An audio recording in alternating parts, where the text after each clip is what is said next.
آج کا انسان سائنس اور ٹیکنالوجی میں بہت آگے بڑھ چکا ہے، لیکن پھر بھی سب سے بنیادی سوال وہیں کا وہیں کھڑا ہے۔ میں کون ہوں؟ یہ کائنات کہاں سے آئی؟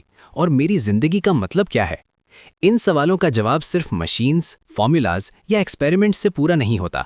جب ہم اپنی عقل، فطرت اور تجربے کو ساتھ رکھ کر سوچتے ہیں تو ہمیں احساس ہوتا ہے کہ زندگی صرف ایک رینڈم ایکسیڈنٹ نہیں، بلکہ ایک مقصد کے ساتھ جڑی ہوئی حقیقت ہے۔ اسی سوچ کے تناظر میں خدا کے وجود کا تصور صرف عقیدے کا دعویٰ نہیں رہتا، بلکہ ایک ایسا نظریہ بن جاتا ہے جو عقل، انصاف، مورالٹی اور میننگ کو ایک کوہیرنٹ فریم ورک میں جوڑ دیتا ہے۔ اس پوائنٹ آف ویو کی بنیاد یہ ہے کہ خدا کا وجود صرف عقیدے یا اندھی مان لینے کی بات نہیں، بلکہ ایک ایسی حقیقت ہے جس کو عقل، انسانی فطرت، تجربے اور فلسفے کے ذریعے بھی سمجھا جا سکتا ہے۔ جب انسان اپنی زندگی اور کائنات کو دیکھتا ہے تو وہ صرف یہ کیسے ہوا ہی نہیں، بلکہ یہ کیوں ہوا بھی سوچتا ہے۔ صرف مٹیریل یا مادی ایکسپلینیشنز بہت جگہ پر انکمپلیٹ رہ جاتی ہیں۔ اسی لیے یہ کہا جاتا ہے کہ جب بندہ صرف ایک قسم کی دلیل جیسے صرف سائنس کو فائنل مان لیتا ہے اور باقی پہلو جیسے مورل سینس، فطرت اور میٹافزیکل سوالات کو اگنور کرتا ہے تو وہاں سے اکثر ایتھیزم پیدا ہوتا ہے۔ اس سوچ میں کاز اینڈ ایفیکٹ کا کانسیپٹ بہت اہم ہے۔ دنیا میں کوئی بھی چیز بغیر سبب کے نہیں ہوتی۔ عمارت کے لیے بلڈر ہوتا ہے، کتاب کے لیے لکھنے والا، سافٹ ویئر کے لیے پروگرامر۔ اسی طرح پوری کائنات کا نظام، قوانین فطرت، فزکس کے فکسڈ رولز، ڈی این اے کا سسٹم، پلانٹوں کا بیلنس اتنا پریسائز اور فائن ہے کہ یہ کہنا کہ سب کچھ بس خود بخود اور رینڈم بن گیا، عقل کو زیادہ اسٹرانگ نہیں لگتا۔ جب ہم ہر چیز کے پیچھے ایک سبب ڈھونڈتے ہیں تو آخر میں ایک ایسی ہستی تک پہنچنا پڑتا ہے جو خود کسی کی محتاج نہ ہو۔ اگر ایسی ہستی نہ ہو تو سبب کی چین کبھی کمپلیٹ ہی نہیں ہوتی۔ اسی کو فلسفے میں نیسیسری بینگ کہا جاتا ہے، یعنی وہ ہستی جو خود سے موجود ہو اور باقی سب اس پر ڈیپینڈ کرتے ہوں۔ اس سوچ کا ایک اور سٹرونگ پہلو آرڈر اور بیلنس ہے۔ کائنات میں جو آرڈر نظر آتا ہے وہ اتنا زیادہ ہے کہ اگر چھوٹی سی چیز بھی تھوڑی سی چینج ہو جائے، جیسے گریوٹی کا تھوڑا فرق یا یونیورس کی ایکسپانشن سپیڈ، تو زندگی ممکن ہی نہ رہے۔ اسے اکثر فائن ٹیوننگ کہا جاتا ہے، یعنی سسٹم اتنا پرفیکٹلی ٹیونڈ ہے کہ لائف پاسبل ہو۔ اس آرڈر کا سب سے لاجیکل ایکسپلینیشن یہ لگتا ہے کہ کوئی پرپسفل اور انٹیلیجنٹ کریٹر ہو، نہ کہ بلائنڈ چانس۔ سائنس یہ بتاتی ہے کہ چیزیں کیسے کام کرتی ہیں، لیکن یہ سوال کہ یہ قوانین کیوں ہیں اور کس نے بنائے، سائنس کے اسکوپ سے باہر چلا جاتا ہے۔ سائنس میکینزم بتاتی ہے، لیکن الٹیمیٹ میننگ اور اوریجن کا جواب نہیں دیتی۔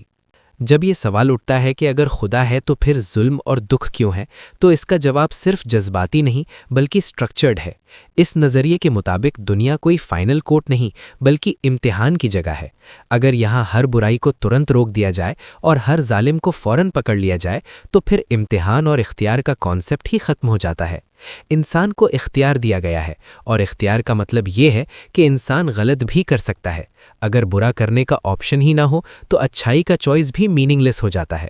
اس لیے برائی کو دو حصوں میں سمجھا جاتا ہے: مورل ایول، جو انسان خود اپنی چوائس سے کرتا ہے، جیسے ظلم، جھوٹ، قتل; نیچرل ہارڈشپس، جیسے بیماری، زلزلہ، مصیبت، جو یا تو انسان کا ٹیسٹ ہوتی ہیں یا سوسائٹی کو ذمہ دار بناتی ہیں کہ وہ مدد، صبر اور کمپیشن سیکھے۔ اس لیے دکھ کا ہونا خدا کے نہ ہونے کا پروف نہیں، بلکہ انسان کے لیے ایک ذمہ داری کا سگنل ہے۔ انصاف کا کانسیپٹ بھی صرف اس دنیا تک محدود نہیں سمجھا جاتا۔ اگر صرف دنیا ہی سب کچھ ہو اور موت کے بعد کچھ نہ ہو تو پھر بہت دفعہ انصاف ادھورا رہ جاتا ہے، کیونکہ بہت سے ظالم بنا سزا کے مر جاتے ہیں اور مظلوم کو پورا حق نہیں ملتا۔ اس نظریے کے مطابق ایک آخری اور پرفیکٹ انصاف کا سٹیج ہونا ضروری ہے، جہاں ہر عمل کا پورا حساب ہو۔ اس طرح مظلوم کا حق ضائع نہیں ہوتا اور ظالم کو جواب دینا پڑتا ہے۔ یہ صرف ایموشنل تسلی نہیں بلکہ مورالٹی کا لاجیکل کمپلیشن ہے۔ اس سوچ میں انسانی فطرت کو بھی بہت اہمیت دی جاتی ہے۔ ہر انسان کے اندر کچھ بنیادی چیزیں ہوتی ہیں: انصاف کا احساس، زندگی کے میننگ کی تلاش، اور مشکل وقت میں کسی بڑی طاقت کو پکارنا۔ اکثر دیکھا گیا ہے کہ خوف یا بے بسی میں حتیٰ کہ جو لوگ نارملی خدا کو ڈینائی کرتے ہیں، ان کے منہ سے بھی او گاڈ یا اللہ نکل جاتا ہے۔ یہ لاشعوری ری ایکشن اس بات کا اشارہ ہوتا ہے کہ خدا کا تصور انسان پر زبردستی تھوپا نہیں گیا، بلکہ اس کی فطرت میں موجود ہوتا ہے۔ دین اس فطرت کو دباتا نہیں بلکہ اسے صحیح ڈائریکشن دیتا ہے۔ علم اور ایمان کے رشتے کو بھی یہاں کلیئر کیا جاتا ہے۔ اسلام سوچنے سے منع نہیں کرتا بلکہ سوچنے کی دعوت دیتا ہے، لیکن پروف کا مطلب صرف لیبارٹری ایکسپیریمنٹ نہیں ہوتا۔ کچھ چیزیں ہم ڈائریکٹ دیکھ کر مانتے ہیں اور کچھ چیزیں اثرات سے سمجھ کر، جیسے ہوا نظر نہیں آتی لیکن اس کا وجود محسوس ہوتا ہے۔ اسی طرح خدا کو مائکروسکوپ میں دیکھنا ضروری نہیں۔ نظام کائنات، کانشیسنس، مورل سینس اور ایگزسٹنس کے بنیادی سوالات اس کی طرف اشارہ کرتے ہیں۔